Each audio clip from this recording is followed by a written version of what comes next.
দর্শক, এখন আমরা এমন কিছু শব্দ শিখব যে শব্দগুলির বাংলা উচ্চারণ এবং ইংরেজি উচ্চারণে মিল রয়েছে।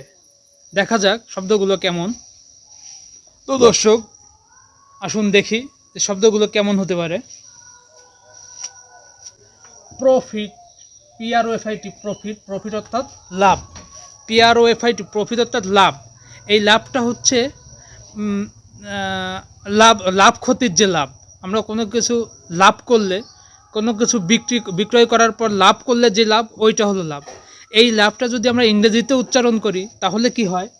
এই লাভটা ইংরেজিতে উচ্চারণ করলে LOV, লাভ হয়। লাভ অর্থাৎ ভালোবাসা, অর্থাৎ ভালোবাসার ইংরেজিও লাভ, আবার প্রফিটের বাংলাটাও লাভ, একই রকম উচ্চারণ। Number 2, sister. সিস্টার অর্থাৎ বোন। নাম্বার 2 হচ্ছে সিস্টার। সিস্টার অর্থাৎ বোন। এই বোন অর্থাৎ ভাই বোনের যে বোন, এটা সেই বোন। এই বোনটা যদি আমরা ইংরেজিতে উচ্চারণ করি তাহলে BON বোন হয়। বোনটা ইংরেজিতে উচ্চারণ করলে BON বোন। BON বোন, ইংরেজি যে বোন, এই বোনের অর্থ হচ্ছে হাড়। BON বোনের অর্থ হাড়। সিস্টার অর্থাৎ বোন, আবার ইংরেজি বোনের অর্থ হাড়। BRICK, brick. ব্রিক অর্থাৎ ইট। BRICK, ব্রিক অর্থাৎ ইট। এই ইটটা যদি আমরা ইংরেজিতে উচ্চারণ করি তাহলে EAT, ইট হয়। ইট অর্থাৎ খাওয়া। ব্রিক অর্থাৎ ইট, আবার এই ইটটা যদি আমরা ইংরেজিতে উচ্চারণ করি তাহলে কি হয়? EAT, ইট হয়। ইট অর্থাৎ খাওয়া।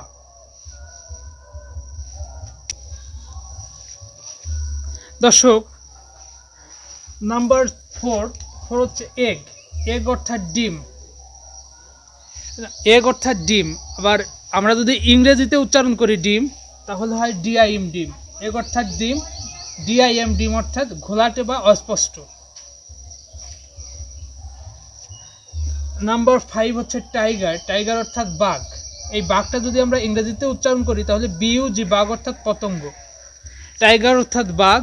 বাঘটা যদি আমরা ইংরেজিতে উচ্চারণ করি তাহলে BUG, বাঘ হয়। BUG, বাঘ অর্থাৎ পতঙ্গ। BUG, বাঘ অর্থাৎ পতঙ্গ। টাইগার অর্থাৎ বাঘ, BUG, বাঘ অর্থাৎ পতঙ্গ। KIT, কাইট অর্থাৎ চিল।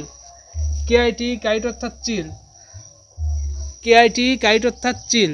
চিলটা যদি আমরা ইংরেজিতে উচ্চারণ করি তাহলে CHIL, চিল হয়। চিল অর্থাৎ ঠান্ডা। KIT, কাইট অর্থাৎ চিল। চিলটা যদি আমরা ইংরেজিতে উচ্চারণ করি তাহলে CHIL, চিল হয়। চিল অর্থাৎ ঠান্ডা। বাংলা চিল হচ্ছে চিল যে পাখি, সেই চিল। আর ইংরেজি CHIL, চিল অর্থাৎ ঠান্ডা, একই রকম উচ্চারণ।